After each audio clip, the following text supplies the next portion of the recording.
इतना देर से फोन वेटिंग बा और कहाँ बिजी बानी इतना? अरे काम के फोन रहे यार। कौन काम बा? 1 घंटा 2 घंटा कौन काम बा रउआ? सच कला पर टिकट बुझादा। अरे त का करी रे? हां तो फोन उठाओ गई ना हमार। बतियाई ना। हां तो जाओ ओकरे से बतियावा।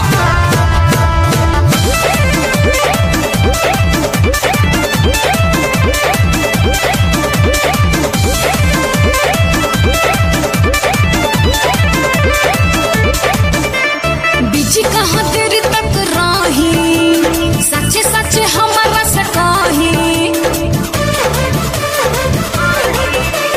बिजी कहाँ देरी तक रही, सच्चे सच्चे हमारा से कही। छही तुहर जानतानी, साथ बताई। एगो तू ही बड़ू रानी, हम दिल से कहतानी।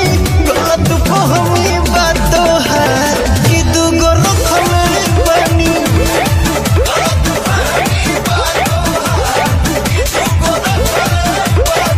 मान जाना झूठो के लोग गला खइले बड़े रोने के बुझत का कौन गाड़ी चलावत तनी? ऐसे कैसे रो रखते देखतानी? लड़ा दी फोन उठाओ के खाली कौन इतना का खिसियातानी?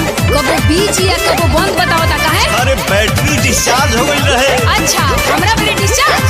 हम पे यकीन करो जी, हम पे यकीन करो जी, हम पे यकीन करो जी। तोहरे से प्यार करीला, जोनी कहला में पारो जी। तोहरे से प्यार करीला, जोनी कहला में पारो। झूठा हूँ के ये हो जान करलू तू शक हो, हमारा तो दहिया पर तोहरे बहक हो। झूठा हूँ के ये हो जान करलू तू शक हो, हमारा तो दहिया पर तोहरे बहक हो। हम तो सब बुझतानी। पढ़ाई जन पढ़ाई। एगो तू ही बड़ू रानी, तुझसे सच कहो तोनी। गलत फहमी बात है कि दूगो रखले बनी।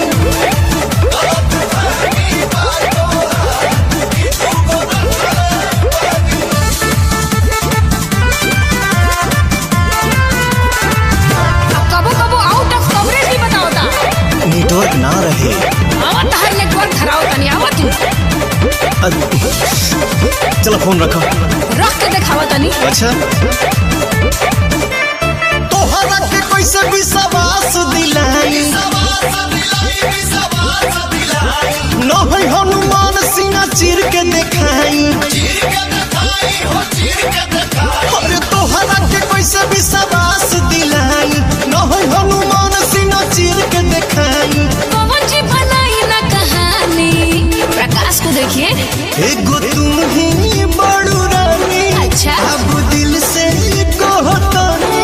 गलत फहमी बात है कि दूगो रखले बनी।